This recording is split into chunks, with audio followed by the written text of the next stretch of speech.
Hello, ladies and gentlemen. I hope you're all having a great and wonderful day. Well, right now we're going to be going over Stephen Colbert, which obviously lost his show about a couple of days ago, but there is more to the news.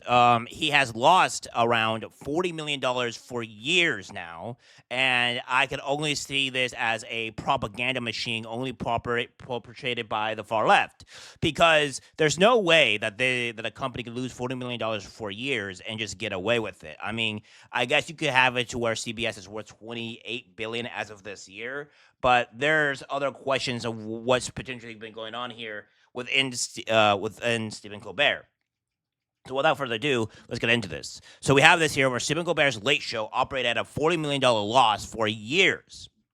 While the left is lamenting the loss of Stephen Colbert, their CBS late night shill, the network had already given Colbert years of operating at a huge loss before finally canceling him. CBS announced on Thursday that they will be shutting down the Late Show with Stephen Colbert in March of the next year.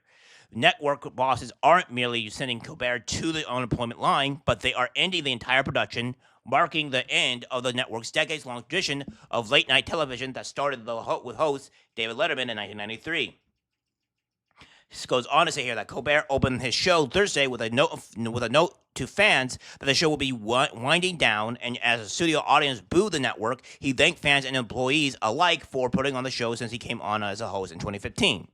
So essentially, what we have here is that they've been losing money for 10 years, essentially 10 years, $40 million. That's insanity, by the way. That is insane. Like, that is just a massive amount of money. It's just across the board. But the cancellation is not exactly sudden or unjustified. According to Buck's Matthew Belloni, the top execs of CBS have been wrestling with the problem for months, and Colbert himself was alerted that were cancellation plans coming. As it turns out, he has been a huge drag on the network. Belloni had noted that the Late Show has been losing about $40 million a year at least since the 2021 season, when ad revenue plummeted and never began ticking back up. Now, they did say that he's been losing money since at least since the 21 season. So maybe it won't be exactly $40 million a year within 10 years. But at the very least, it's been losing $40 million for 4 years. So that's not good. That's still really bad, despite the fact that it was in 10 years. So we have that there. But here's the bigger thing about this. The Late Show is simply not worth the $100 million annual production costs, as CBS says that the cancellation is just a matter of economics. So again, a lot of leftists were going out and saying that, oh well, they canceled it because of Trump, because of the lawsuit, and the $60 million lawsuit, and they're doing it for political reasons. No, the show is making it cost it's $100 million to actually produce. Right? That's what the actual production cost is here. And again, we go and look at exactly what we have here with in terms of this, you get to see easily on what the production costs here are for all this. I mean, you have this here to where the production costs is here as simple. I mean, you have this here to where it varies significantly, but average per cost per episode is $3 million to $15 million, with popular shows approaching or exceeding $100 million per season. So already, with the Colbert Show, you are reaching $200 million of maybe a loss. So, and it could even exceed $100 million. And if the shows are not doing well, then you're losing money already. Since networks like CBS often pay a license fee to a production company that is lower than the actual cost of production. So, like Blue Bloods, the season cost is $4.6 million per episode. And Elementary season cost is $3.68 million per episode. So that's a lot of money depending on how many episodes you have. And let's add this as well. If you have the average cost per episode is $50 million, $3.1 or $15 million, and then with really popular shows, it's $100 million per season. That's insane. And that's not counting, I'm going to assume, licensing fees also comes in. This might actually come into play as well. But if it doesn't, that means you also add the licensing fees as well. So that's a lot of money, guys, that you're just shelling out. And then you have the late night show where you have Stephen Colbert. It costs $100 million per season to produce, and then you're losing $40 million. That's insane, guys. That's so much money. Like it really starts adding up. I mean, you could easily get to a course of $500 million and be insane. You guys got to understand here is that $40 million for anybody, you can just retire for life. You're done. You don't have to work anymore. If I had $40 million, it's like not only would I be able to give money to like some money to all my friends, probably give them a house somewhere out of state and have them live and work for a period of time. I want to just give them $40 million, but a lot of my friends don't actually have houses, or rather, a good place to be living and where they want to be. So I offer them buying a house would be my ideal compromise if I had that much money. I just don't.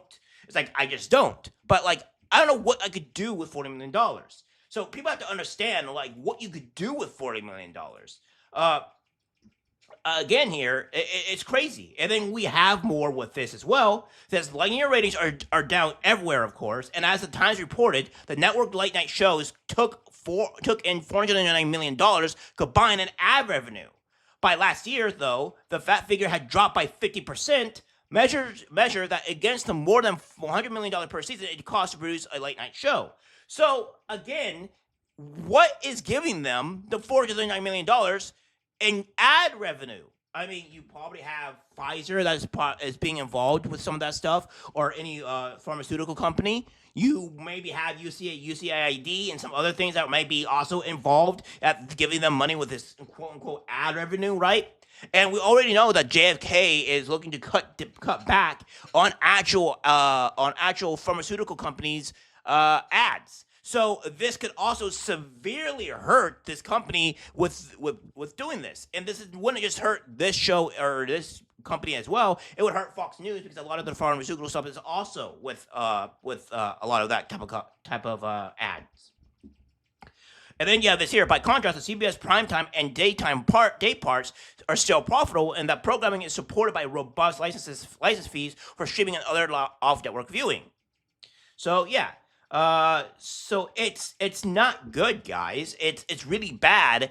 And it says here, from a business perspective, the cancellation makes sense. And Cheeks and his underlings said in a carefully worded press release that it is not related in any way to the show's performance, content, or other matters happening at Paramount. But nothing is just business these days, right? Only 3 days ago, Colbert unleashed on his parent company for paying a $16 million big fat bribe to settle the Trump $16 million litigation. Well, that could also be a reason too. But it comes to me that like if you're spending $100 million in production and you're losing $40 million year over year, and it doesn't look like it's good. And a lot of these far left things, these news outlets are left wing. They are like The View. You have CBS, which has a lot of left wing views as well. You have CNN, MSNBC, or any of these other late night talk shows like Jimmy Kimmel and what have you. All of them are very left wing, and that is what's producing the actual culture in today. So I have a feeling here, once Jimmy Kimmel will get axed, because it's only a matter of time until he gets axed, is that our culture will start shifting even more. Because when you start removing these people from the culture that is making these quote unquote big views, you change the culture and how it's gonna be viewed. So it's just a matter of time, guys. And this is something that like he was saying that, like, you know, oh well, it wasn't me, I didn't do this, but even still, it's like, even still though, like, it wasn't a political reason. It's like you didn't just find out that this happened, right? You did this already. Because again, one last thing here. You have this here to where that Colbert himself was alerted that there was cancellation plans coming, and this is what he says, right? Before we start the show, I want to let you know something that I found out just last night. Next year will be our last season. The network will be ending The Late Show in May. And yeah, so like he just said, I just found out. Well, he knew about this for months, so he's already lying there. So this is just a doomsday for Stephen Colbert. Good riddance. Goodbye. I did not like this guy. I never liked this guy. He was pushing propaganda, and it's just going to show that his reign of terror and propaganda is over. All right, guys, that's it for the video. Like, subscribe, share. As always, take care, my friends.